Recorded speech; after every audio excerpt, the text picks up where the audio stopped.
జై హింద్. ముఖ్యమంత్రి నారా చంద్రబాబు నాయుడు గారికి, ఉప ముఖ్యమంత్రి పవన్ కళ్యాణ్ గారికి, నారా లోకేష్ నాయుడు గారికి నా విన్నపము. నా పేరు అరగొండ గంగాధరం. నేను బోర్డర్ సెక్యూరిటీ ఫోర్స్ 68 బటాలియన్ లో జాబ్ చేస్తున్నాను. ప్రస్తుతం నేను పాకిస్తాన్ బోర్డర్ గుజరాత్ లో పనిచేస్తున్నాను.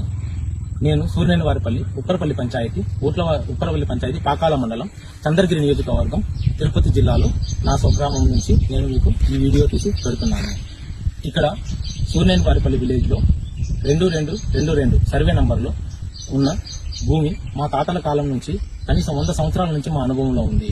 నారా రామ్మూర్తి నాయుడు గారు ఎమ్మెల్యే అయినప్పుడు దీన్ని పట్టాలు ఇస్తామని చెప్పారు. కానీ అప్పటి నుంచి ఇప్పటి వరకు లోకల్ పొలిటీషియన్ లీడర్స్ మా పని కానివ్వకుండా చేస్తున్నారు.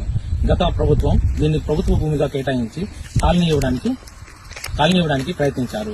కొంత భూమిని కాలనీకి కేటాయించారు. కానీ అప్పుడు నేను బీఎస్ఎఫ్ లో ఉన్నాను, నాకు ఇంటి జాగా లేదు, నేను ఇల్లు కట్టుకోవడానికి కూడా నాకు జాగా లేదని మొరపెట్టుకుని ఎంఆర్ఓ గారితో వీళ్ళందరితో మొరపెట్టుకుంటే వాళ్ళు కొంచెం జాగాని వదిలేశారు. అది మా తాతల కాలం నుంచి మా ఆధీనంలోనే ఉంది. మేమే దాన్ని చేస్తున్నాము. ఇప్పుడు 5 సెంట్ల భూమిలో నేను ఇల్లు కట్టుకోవడానికి ప్రయత్నిస్తుంటే ఇల్లు కట్టుకోవడానికి జూన్ నెలలో వచ్చి ఈ ఫౌండేషన్ ఈ కడగాలో వేశాను. ఇప్పుడు మళ్లీ సెలవు వచ్చి ఇల్లు కట్టడానికి ప్రయత్నిస్తుంటే మా ఊరు లోకల్ లీడర్ పొంగర బాలాజీ అనే వ్యక్తి 2 లక్షల రూపాయలు ఇస్తేనే ఇల్లు కట్టనిస్తాము, ఇది మండల అధ్యక్షులకు అందరికీ అవసరము, ఇవ్వకపోతే కట్టనివ్వమని బెదిరిస్తున్నాడు.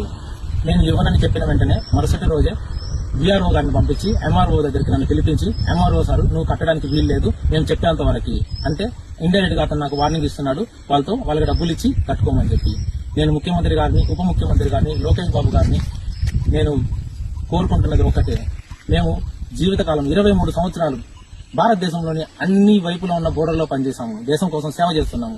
కానీ మాకు 5 సెంట్ల భూమి కోసం ఈ రోజు నేను ఒక చిన్న మండల అధ్యక్షుడు ఇలాగ నన్ను నిలుపుతుంటే ఎంఆర్ఓ గారు పట్టించుకోవట్లేదు. ఏం నువ్వు బోర్డర్లో చేస్తే నీకు ఏంటి, మాకేంటి అని అడుగుతున్నారు. నువ్వు బోర్డర్లో ఉంటే మాకేంటి అని అడుగుతున్నారు. మేము బోర్డర్లో ప్రాణాలు పోగొట్టుకుని మా సవాలు ఇంటికి వచ్చినప్పుడు మీరు వచ్చి ఇచ్చే నివారణల కన్నా బతుకున్నప్పుడు ఇచ్చే ఒక చిన్నపాటి ఇలాంటి ఓదార్పై మా అందరికీ ఒక మంచి ఆదర్శం ఉంటుంది. మేము ఇంటి దగ్గర ఇన్ని సమస్యలు పెట్టుకుని బోర్డర్లో మేము ఎలా పనిచేయాలి, ఎలా అక్కడ మేము ప్రశాంతంగా ఉండాలి, దేశానికి ఎలా మేము సేవ చేయాలి,